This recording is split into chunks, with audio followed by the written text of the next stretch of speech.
Hello and welcome to Joy Asonye Live. As you can tell, I'm not Joy, but my name does mean joy in Yoruba.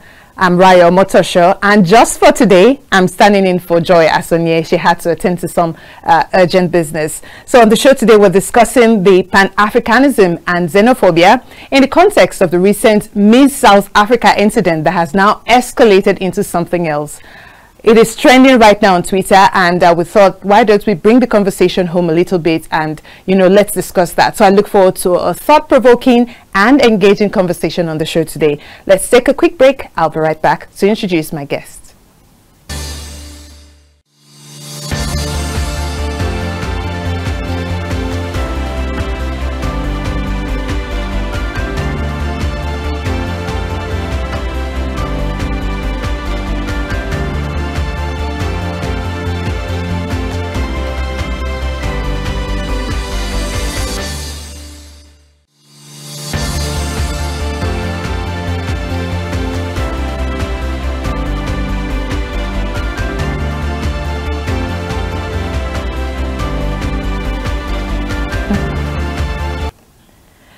Welcome back. You're watching Joy Asonye Live here on Captain TV. My name is Rayo Motosho. I'm standing in for Joy Asonye. And today we're discussing Pan-Africanism and in the context of the xenophobic attacks in South Africa. It has been over a month since the incident first came to our attention, but today it has taken a whole new turn in the sense that Nigerians are now reacting harshly and hardly too on South Africans. To discuss today's topic, I'm joined by Chief Charles Ndudim, a community leader, entrepreneur, entertainment industry expert, and author of the book called The Gold Factor. Hello, Chief Charles. Can you hear me? Good evening. Can you hear me? Good evening. Good evening. I can hear great you. to have you. Great to have you on the show today. I know you expected to see Joy, but hey, here we are. I'm Joy myself. And I hope we do justice to the conversation in the next 45 to 50 minutes. Is that okay with you? That's perfect. All right. So for a bit of context for those who are watching us, I know the topic of xenophobia is not new entirely to us. But for the purpose of today's conversation, let me put it in context. So when Chidinma Adetshina was selected for the Miss South Africa pageant last month, her Nigerian names triggered calls for clarity on her citizenship status from some South Africans and made her the subject of xenophobic attacks on social media. Although she was born South African to a Nigerian father who is of Igbo origin and a Mozambican mother, now naturalized South African, Miss Adetshina's participation in the pageant was met with support and harsh criticism, shedding light on the country's deep-seated history of xenophobic violence and discrimination, particularly towards African migrants. So it was from Africans to Africans on this in this situation. And so in a statement posted on its website on August 7th, which was about 2 weeks ago, South Africa's Home Affairs Department, which oversees immigration, said it investigated additional citizenship at the request of the pageant's organizers and found that fraud and identity theft may have been committed by her mother to obtain South African citizenship. And so the South African mother, whose identity was stolen by Chidinma, has also now been identified. The update has been presented to the South African Parliament, and so we're waiting for feedback on what's going to happen. But since then, Chidinma has now moved to Nigeria, where the Miss Universe Nigeria has welcomed the model with open arms for her to represent Nigeria. And so, Charles, I'd like to know, what did you make of the reactions from both Nigerians and South African communities to the incident? I mean, Tyler, the Grammy Award-winning South African, she said she stands with South Africa, but she strongly condemns, the harsh criticism meted out against the model. And of course, Julius Malema has always been anti-xenophobia. But I'd like to hear your thoughts on this, Charles. Okay. Thank you very much.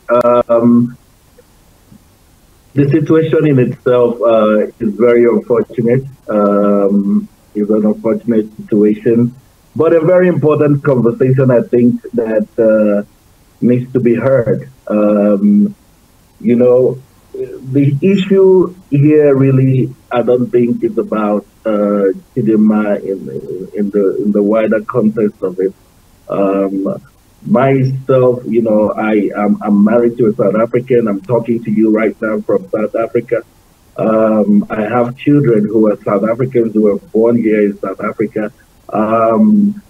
Just like my children, Chidinma learned how to crawl, how to walk, how to read, how to write, how to speak, and likely how to ride our first bicycle in the southwestern township of South Africa.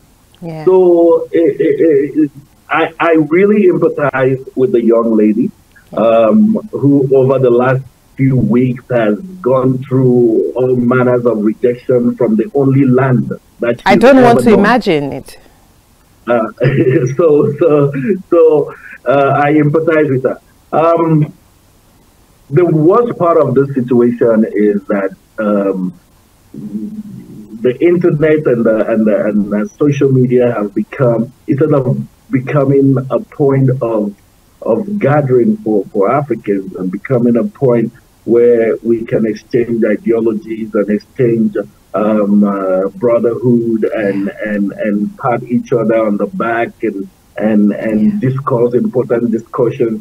It has more or less become a place where matters of this sort are being politicized. It's very shameful. And instead of us, bridging this divide, we are further sowing discordant seeds and divisiveness from all parts. From the South African, from the Nigerian part.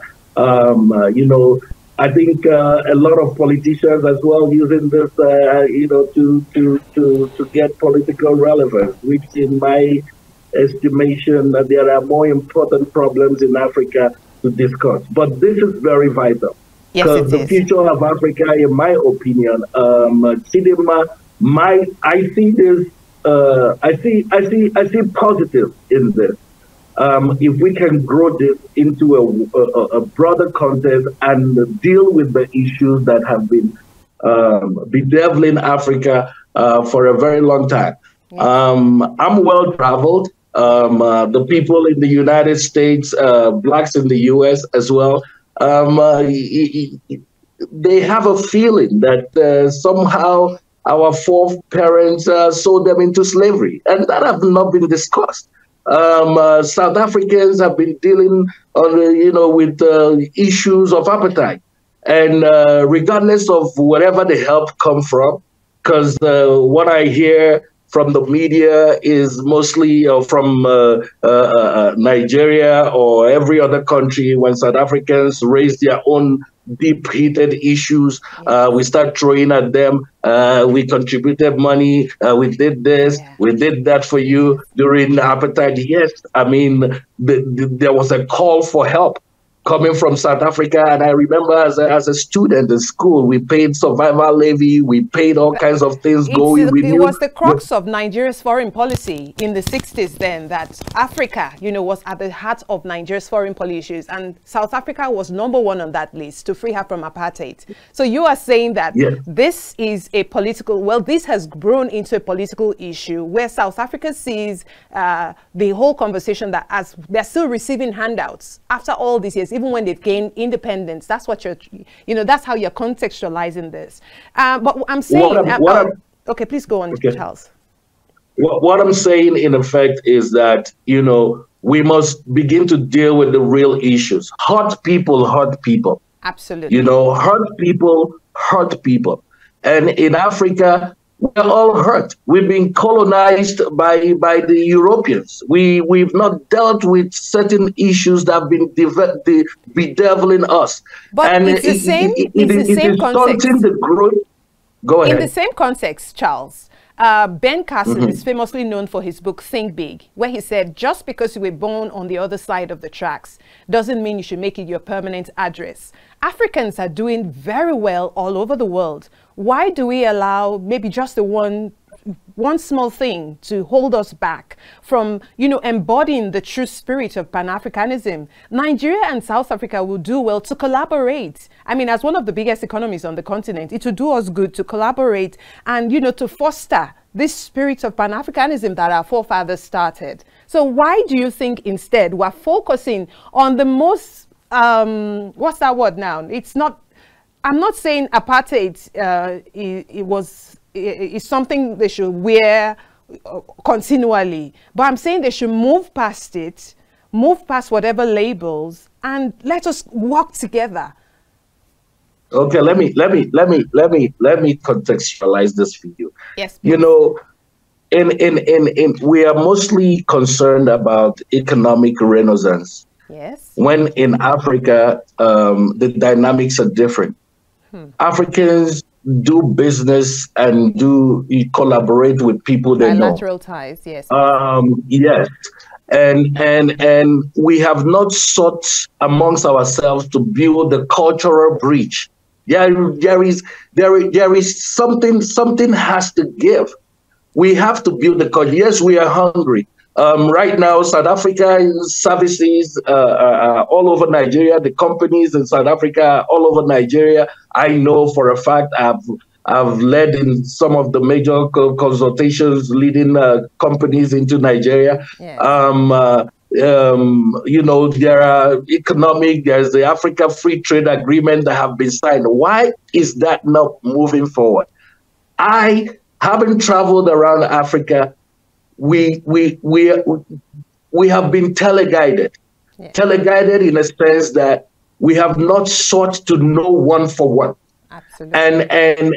And what we are fed is just like in Nigeria. In Nigeria, as a kid growing up, you hear all sorts of things. The Yoruba, the Hausas, the this, the that. We have not collectively dealt with our issues. These are deep, entrenched issues that are bedeviling us, not allowing us to collaborate economically in our market systems, not allowing us to navigate properly in Africa. We don't need Europe. We have enough resources in Africa. We have enough economic, we have enough manpower. We have enough everything in Africa to move forward. But that little tiny thing, you might see it as very minute and tiny, but it is a fundamental flaw within Africa that is feeding our minds. When you come to South Africa, they call you kwere kwere. That's why I say to you, hot people. We've been colonized. Yes. And we really need to deal with those issues mentally. And we all don't possess the same strength, the same amount of strength. We don't.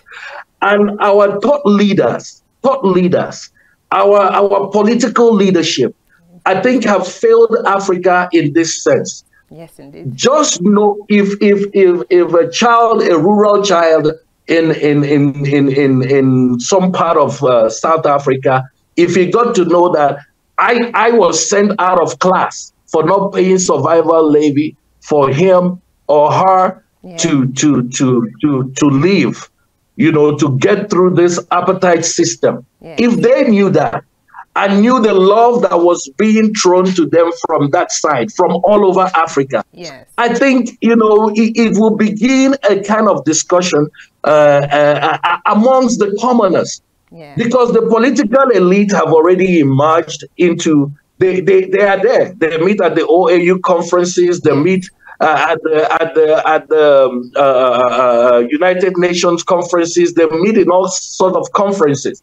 Okay, but the commoner, the wider range and the population, we don't know each other, and there are no programs that have been set by our thought leaders and political leadership to begin to build the cultural bridge necessary and vital to drive the economic networking that is required to move us forward. Yeah. And that is why Africa is still stunted. We, by every means necessary, staying within our means in Africa is our best way out. But this thing about xenophobia, ethnocentrism, tribalism, all manners of we fight against racism. Yeah, we fight against racism, but my dear sister, the senior brother of racism is tribalism, it's ethnocentrism, it is xenophobia, it is all of this BS that is keeping us down. Yes, Thank you very much. Very well said, Charles. In case you've just joined in, you're watching Joy Asonye live here on Kaftan TV, and I'm speaking with a phenomenal human being. My guest today is Chief Charles Ndudim. I forgot to mention that he's based in South Africa, and he's just the perfect person to weigh in on the conversation today. So, Charles, I wanted to ask a question. You know, you were right with, what's that word, diagnosing our problem, which is that we fix problems at the top and not at the grassroots level. Just like South Africa, Nigeria has the problem of talking to its people. So we have leaders who go out there and, just package something and then it's done. But the people at the grassroots, there is no communication, there is no link, there's no information. I mean, one of the things I have found most appalling in Nigeria is the fact that history was taken out of our schools. And like you said, if the commoners in South Africa were not educated to know that, oh, Nigeria was one of those countries that stood in the 1960s up to 1994 when Nigeria gained independence to say, you know what, these people are our people. If they're not aware till now, it means there's a communication gap. So just like Nigeria, I want to ask, going forward, you and I were, I don't know, I cannot, is it apt to call you a millennial? Definitely not a baby boomer. But I want to know. Yeah. You're a millennial, right? Yes. So you and I are set in our ways, right, Charles? We understand this because we might not have experienced it all, but we heard from our parents and we were best to straddle both generations. It means we're teaching our own children in-house, we're teaching our own children to do better. How can we now make it global? And when I mean global, I mean for both South Africans and Nigerians. How can we educate and reorientate the young ones coming to say, look, take the fight from ourselves. We should not be fighting right now. I thought sports would do that. I thought that's why they set up Confederation of African Football. I thought that was why they set up AFCON. I thought, those are things that unify countries. I thought sports was a big way, but the AFCON early this year proved otherwise. It's actually worse. I thought at AFCON, people will embrace each other, but I could see visible hatred, and the Twitter warriors did not, help matters. But you live there. Is there something, on that end that you think our leaders can take a lesson or take a cue from to change the mind of future generations about this tribalism, ethnocentrism? Is there something that we can, a hands-on approach that can work apart from sports? Okay. I saw something the other day, a write-up a friend of mine sent to me, and he said, it's mandatory in every school in Africa to learn English or French. But it clearly is not mandatory to learn agriculture. No. That very soon our stomachs will start speaking English or French. It doesn't even start from primary school. The agriculture actually is later on in junior secondary school that you are allowed to even practicalize whatever it is you're taught. But please go on, Charles. Exactly. So our schooling systems, what I touched about earlier, coming to the question that you asked, how do we begin to solve this problem? Yes, please. I think we have to be deliberate. We have to be intentional. And being intentional means that we have to go back to the basics. Yeah. Sometimes when these guys sit at the AU or whatever they sit in African Parliament, this Parliament, that, I kind of wonder, what do you guys talk about? What are you guys discussing there? Because we have real deep issues that we need to solve. And the issues of why should my child that all they know is living in South Africa. Yeah. All they have known, they have gone to school here, everything, they have been here. Now with this saga, the African spirit, which we need from the youth, we need these children to embody the African spirit of survivor. Yeah. Now it's being dispelled in a way where they will begin to think that their dreams are not valid. Their dreams are not valid wherever they might find themselves, whether they are in South Africa or anywhere. That their dreams are not valid in Africa. What are we leaving? What are we leaving for these children when we're out of here? Yeah. You know, the future of Africa belongs to these children. So we have to be intentional today. Yeah. Being intentional the same way that they made this thing, that they came to emphasize to us or teach us that we must make English a permanent subject in our schooling systems in Africa, or French a permanent. Why can't we introduce Africanism as a subject, or Pan-Africanism as a subject, so that our children will begin to understand, for example, what we have spoken about earlier, the songs from South Africa. You know, culturally, music, when you go to any clubs or radio here, no, there's no xenophobia to yes, there's no xenophobia. They play Two-Face, they play Davido everywhere you go around Africa. When you come down to Nigeria, that Amapiano, all kinds of South African music is raving the air. Mafiki Solo, we know them, we have known them all our lives. So music has permeated the system. Why is it that we still can find it amongst ourselves to embrace each other genuinely? It is that same divide and conquer tactics that is where somebody's hand is on this thing. That's why I said they are being teleguided, because you call somebody, why do you hate me? Because Mandela, before he died, he said hate is not, what comes to the human heart naturally is love. Hate is taught. Yes. Hate is taught. So who is doing the job of teaching hate in Africa? So Africans must first come together and begin to teach something else. Because if you don't shape the games you play, you will always play the games you find. Absolutely, Charles. Very well said, Charles. It's 6:30 p.m. You are still tuning and watching Joy Asonye Live. We'll take a quick break. We'll be right back.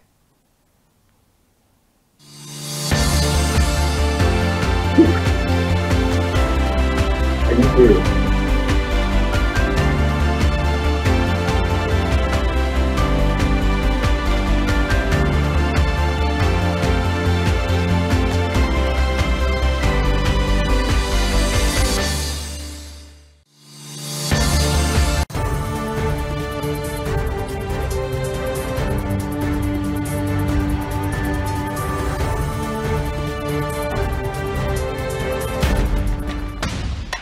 While wrapping up the day, unwind with the reminiscence of the day's news from home and abroad with Kaftan TV 7 p.m. News. Good to have you join us on Kaftan News at 7. Nigerians are living in 5%. Our young people, we broadcast the Harmony Symphony. It's good to have you join us on Kaftan TV News at 7. What we found that the 10 naira not actually sufficient. National, foreign news headlines. Get balanced, accurate facts on the latest news in business, politics, entertainment, sports, and more. Live from our studios. Many thanks for watching, and join us again at 9 p.m. TV News.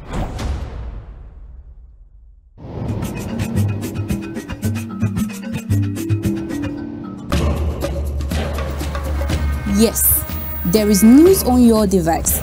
But hearing an analyst's perspective is the icing on the cake that Daybreak Africa provides. Start your day with prompt analysis of the latest news, trends, and then you see these people, they're so agile, they can do it. Politics. We have to go back to that regional system. That is the foundation of this country, for God's sake. Entertainment. Fashion, culinary skills. So first I'm going to be pouring the oil inside the pot. Religious and cultural events amongst others on Daybreak Africa. For a rich mix of analysis and current issues, tune in daily from 8 a.m. to 10 a.m. on channel 480 and 124 on Star Times.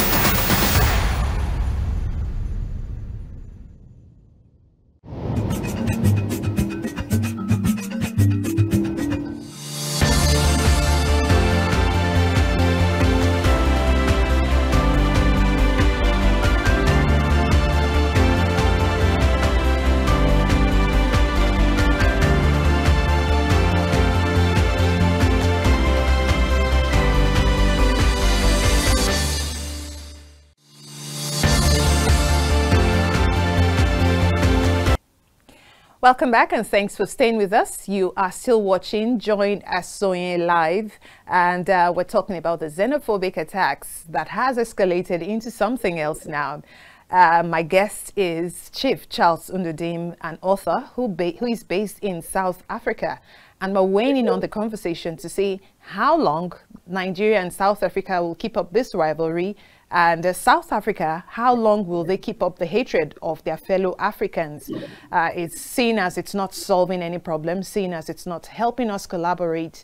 My guest is, is proposing, some of the ways which we can foster unity and uphold the standards of Pan-Africanism that our forefathers, the Kwame Nkrumahs, the Thomas Sankaras, what they stood for, when Africans regain independence from our colonial masters.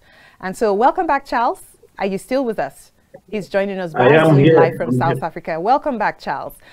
Thank you very much. So it has been a thought-provoking conversation and a really enlightening one. I never shy away from, topics like this because, like you said, at the most, our time on this earth is laid out for us. We play our part and we go.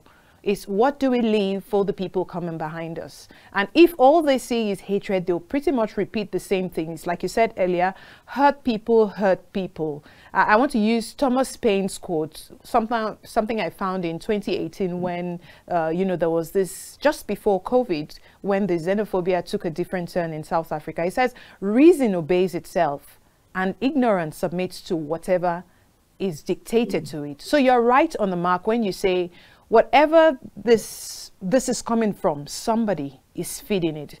So, but I also like that you said that African leaders, especially this current crop, they have failed us. So if we're not looking to leaders, can we look to influencers to change the narrative? Is it something you subscribe to, Charles? If by influencers, yes. At the moment, I would say Bonang Mateba. I mean, she's the 5-time host of the Miss South Africa pageant. Did you know at this current pageant, she wore 5 dresses from Nigerian designers? Toke Makinwa, on the other hand, wore dresses from South African designers. So the entertainers, the celebrities, they seem to find a way to collaborate. They seem to get along. How can we centralize the conversation and make all of us, get along? Since we have, our leadership are not doing that for us, how can we follow what the celebrities and influencers are doing?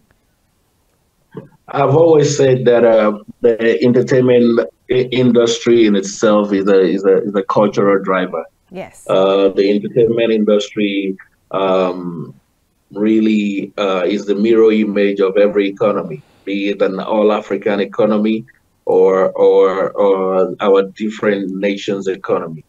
The sound bites have been coming from so many people, in as much as it looks like we are in despair right now because of this current incident. Like you mentioned earlier, people like Julius Malema, yes. Who I really admire. I'm not a politician, but when truth is being spoken, it resonates. Yes. And we hear sounds from Kenya, from Professor Lumumba. Those sound bites, yes. keeps coming. Yes. We hear sound bites from our own artists and stuff. So yeah. There's a glimmer of hope. But now it needs a support mechanism. Absolutely. It needs a support mechanism. I went to school in the US, and I arrived Africa during the time when Channel O, the music channel, yeah. was just starting. Yeah. And Channel O became our common village. I think that was the first place for the entertainment stakeholders. That was the first place we all met each other for the very first time. Yes. We heard the South African musicians and we saw their music videos. They saw Nigeria, saw Tanzania, saw all kinds of Mozambicans. We got to know introduced each to other. Modern flavor of African music via Channel. Yes, exactly, in that common village. So entertainment have always been a cultural driver and must be, intentionally supported. There needs to be programs. You know, back in the US, okay, as a student, we used to go to MTV used to organize something we call the spring break. They would do it in Cancun. Yeah, in Cancun, Mexico. All the schools all over America, students from all kinds of schools come to Cancun for a week of whatever. Yeah. Those kinds of programs, we need them in Africa. Yes, let our children begin to change the narrative. Absolutely. This thing cannot be solved today, but let there be a deliberate effort to create programs. It's not just going to be the fan base of Tokemakiwa. I applaud what they're doing. The fan base of Bonang. Yes. You know, I applaud what they have done. Yes. They have led the way, but we must be deliberate. Yes. And it has to be policy. Yeah. You know, what kind of policy are you driving that is not actually helping the growth of Africa? Because we talk about economics. I read economics. Economics is not, they say is the science that deals with production, distribution, and consumption. But the human element was taken out of that definition. Yes. It is human beings that produce. It is human beings that distribute. It is human beings that consume. And if you don't deal with the human element, the human factor, how can you move forward? How can you expect economic growth in Africa? As a multidimensional approach. Exactly. Yeah. What we see here is the colonial economic scavengers still putting us on the divide so that they can continue to foster their aim. What is their aim? Fleece Africa of its resources, fleece Africa of its human capital, fleece Africa, because when you hear about xenophobia in South Africa, no, I'm not coming to South Africa, there's xenophobia there. You hear of tribalism in Nigeria. All right, we lost Charles there for a bit. Like him to come. In the meantime, if you've been following the conversation, today we're talking about the xenophobic attacks on former Miss South Africa, Chidinma Adetshina, who has a Nigerian father and a Mozambican who naturalized as a South African mother. She has since been embraced by the Miss Universe Nigeria pageant. But the conversation didn't stop there. Chidinma has now moved to Nigeria, and South Africans in Nigeria have taken the conversation to a whole new level. I mean, ordering Uber rides via the Bolts, via the Uber app, even, you know, from South Africa. Nigerians have responded, you know, and making it worse, ordering things and delivering it to houses in South Africa. So my guests and I, we've been, you know, engaging in a conversation to say what this has to stop somehow. And we have to make sure that our children do not repeat the mistakes of our fathers. And so if you'd like to join in on the conversation, the numbers to call are on the screen. Just dial the number and we can keep the conversation going. We'll be right back.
All right, welcome back and thanks for staying with us. If you'd like to weigh in on the conversation, you can either leave us a message via YouTube or you can call the number on the screen 0802 sorry, I can't see that clearly. So, but the numbers are on the screen right now. And so please call in and let's hear your thoughts on the conversation. This is a time for us to, all come together, as my guest had been saying earlier on, that this is the time to collaborate. This is the time that we should have a unified Africa. This is the time for us to, move forward, a step forward into the future so that our children can have a better legacy than ethnocentrism, tribalism, xenophobia. We don't want any of that anymore because Twitter is rife. Johannesburg is trending on Twitter. Uber is trending on Twitter. And we know that it's not a good, and it's not for good reasons. It is Nigerians retaliating on the xenophobic attacks against Miss South Africa, even though the lady has made the decision to switch sides now to Miss Universe Nigeria. It has, what's that word now? It has triggered the ongoing rivalry between Nigerians and South Africans. Hello, Charles. Are you back? My guest on the show today is Chief Charles Ndudim, who's currently based in South Africa. He's lived there for a long time. In fact, he says he's married to a South African. His children have South African names. Welcome back, Charles. I lost you for a minute there. Yes, please. Yeah. And so you were commending Tokema Kinwa and Bonang Mateba's fans for, what they're doing. And, that's where we left the conversation, before I lost you for a bit. Yes, we commend them. More people, need to come on board. The influencers are rightly needed. They are the thought drivers. It's leadership. There's a vacuum of leadership. We implore them to continue, and more people must come in and not join. It's a popular thing when you say, when you cuss me out, the most popular thing for me to do is to cuss you right back. Exactly.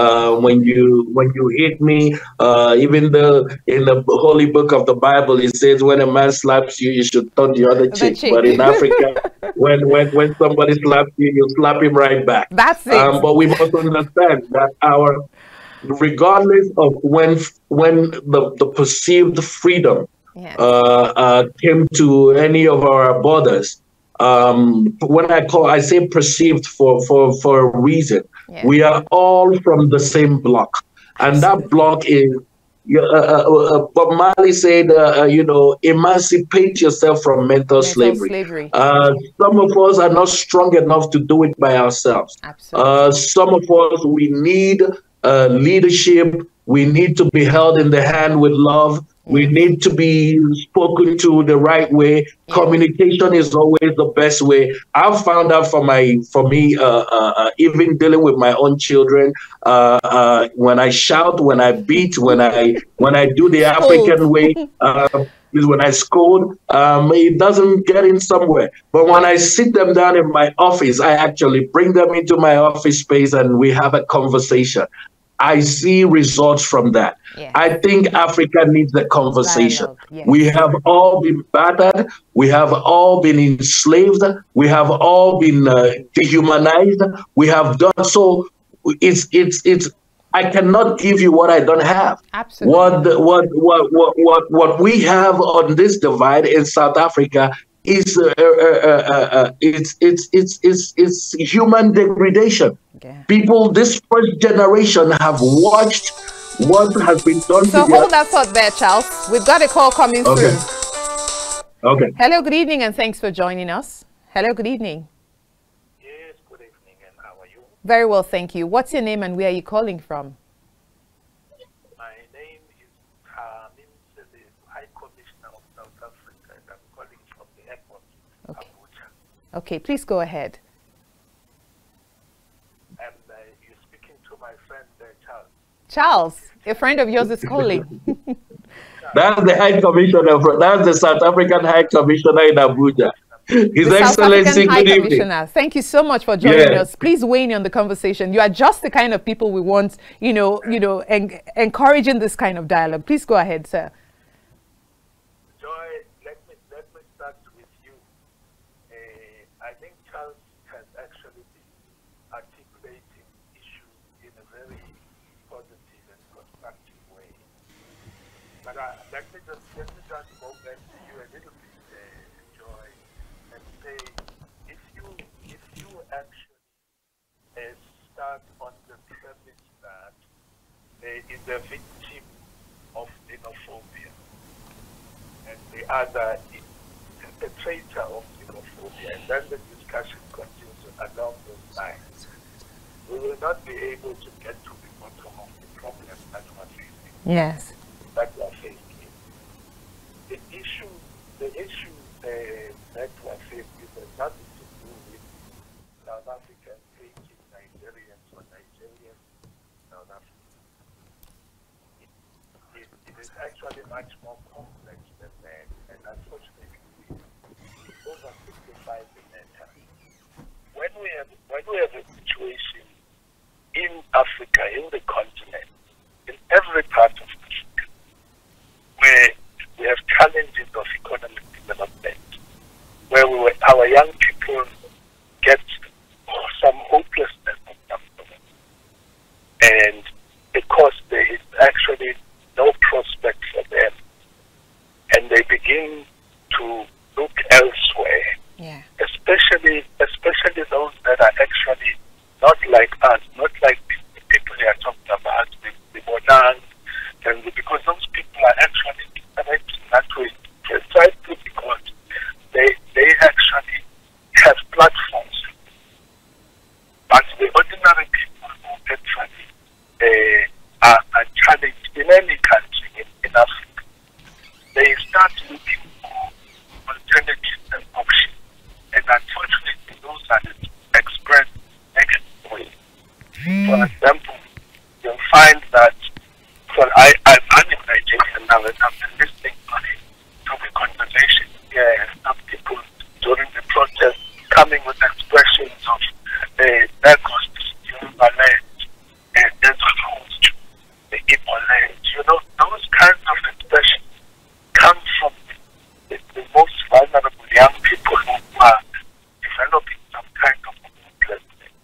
So similarly, the kinds of expressions that you are seeing in South Africa, which actually is largely in those areas where the young people are particularly challenged in terms of their economy. Absolutely well said, sir. Then they actually come back to the negative thing of tribal, of hating the other, because that's the target that is nearer to them. So if it continues able to be important, we are actually point. Africa should be discussing what is the problem that's making our young people actually susceptible to this next influence of tribal, of faith, of actually hating themselves, because it's self-hate, but it's actually not because they are hating anybody, they are hating the condition they are in. Absolutely, sir. Yes, competing with that condition they then becomes a target. So, thank you so much. I'd like you to thank you so much. I didn't quite catch your name. The High Commissioner. Sorry, sir. Tabim Saleko. His Excellency. His Excellency, sir. Thank you so much for articulating the thoughts. Pretty much you're resounding what your dear friend Charles has been saying. So, but thank you so much for joining in the conversation today. We appreciate this. I mean, it's important that the high and mighty in Nigeria are also following conversations like this and doing something about it. I like that he also, put it in context that it's a lot of young people not having anything to do, and this is how situations like this escalate. But Charles, you were saying something. I interrupted you earlier. Please go on. Basically, His Excellency, thank you for joining the conversation. He's one of the brightest stars. I know particularly what has been doing in terms of rebuilding the South African and Nigerian bilateral relationship. So it's not a surprise for me that he will call into this kind of program, because he's somebody that is well invested in that. Having said that, you know, what we are trying to do here, what we must do, all of us, all of us, is, you know, a teacher cannot teach without the student's permission. No. Because that child is not going to learn. Yeah. You know, all of us, we must drive a curriculum, specific curriculum, to say to ourselves, we are brought, do you know me from anywhere? The people that are hating Charles, because you hate me because I'm a Nigerian, or you hate me because I'm a South African, or you hate me because I'm a Congolese, or you hate me because I'm a Mozambican, or you hate me, you know, you don't know, we've not had any interaction. So where did you learn that from? The white kid that was born today that becomes a racial vehicle tomorrow, where did they learn it from? So we need to stop the cycle. There is this cycle we almost deliberately need to stop, and turn social media from this divisive tool into a community building tool, into a unifying tool. Yes. Social media is so depressing these days. I don't even like to get myself into that space. You took it right out of my mouth. A tool that in 2009 was, the theme then was, the world is a global village. Now we don't want to be on, we are avoiding it because Twitter is so toxic. Instagram, I can't even, you know, I can't relate anymore. And so what should have been a tool to bring us all together to foster progress is, you know, tearing us apart. So we have to lead the conversation. This kind of conversation, positive conversations, from men of goodwill, you know, from influencers of goodwill, from the different divides. We must lead a different train of thought, because if we continue to emphasize, we're making it about Chidinma. I want to thank the decision of the Nigerian, first of all, the Nigerian pageantry. I want to thank their decision, thank them for their decision to allow this girl to actually compete, because you have saved an African child from despair, from drowning in despair. At least she knows that she can compete. But it is not, we must not make it about a Nigeria versus South Africa. It continues the cycle. It continues the cycle. We must use this now. I mean, what they have done is to ensure that an African spirit will continue to rise. We must use it as that. Because now she wins or doesn't win, it will be another debate online, Nigeria, South Africa, and this thing continues to go. So it's not about Chidinma. This thing has been a deep entrenched, call it a way of life, but a way of life that we did not teach ourselves, that we did not, that is not, we talk about Ubuntu in Africa. We talk about united we stand, divided we fall.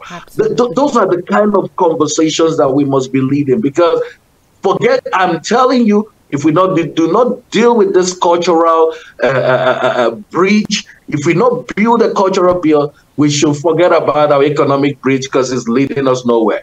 Yes, that's a great way to wrap up, Charles. I give you 30 seconds to say final words concerning this topic, and I look forward certainly to having you back on the show. That's if Joy allows me. But yeah, you have 30 seconds.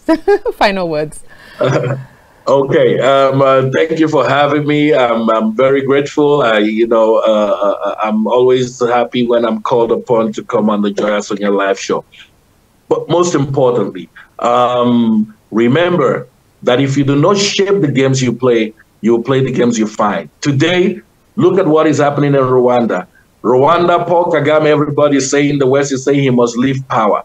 But at the end of the day, he has brought peace to Rwanda. And how did he bring peace to that war-torn area? The Tutsis and the Hutus, they were dying, they were killing each other. But now in Rwandan passport, you cannot even see Tutsi or Hutu. Rwanda. Yeah. He gave them one identity. One identity, and it has changed. Does that change he has completely made a difference in that country. Go to that country today, it's one of the most progressive countries in Africa. Absolutely. We are stunted with this mindset. Yeah. This mindset that a man is not you cannot survive by yourself. If you are selling tomato or producing tomato in South Africa, you need to sell it in Namibia for the Soweto kid to eat. You know, if you are planting whatever, but unfortunately in Africa we have different dynamics. We must love each other. We must embrace each other, even our differences. We must embrace our differences in Africa. Our differences is what makes us stronger. Because I can speak Yoruba makes me stronger. Because I can speak Igbo makes me stronger. Because I bring with me the culture of the Yoruba that makes them distinct. I bring with me the culture of the Igbo that makes them distinct. You bring the South African flavor, we merge it together, and that is that rainbow that Mandela dreamt about. And I wish that our leadership will begin to focus on things that bring us together and not just wasting our money in OAU and our African Parliament sitting there, wasting the resources and not achieving anything. So I join Julius Malema. I join all the evangelists of unity, not evangelists of discord, to say, let's change the narrative.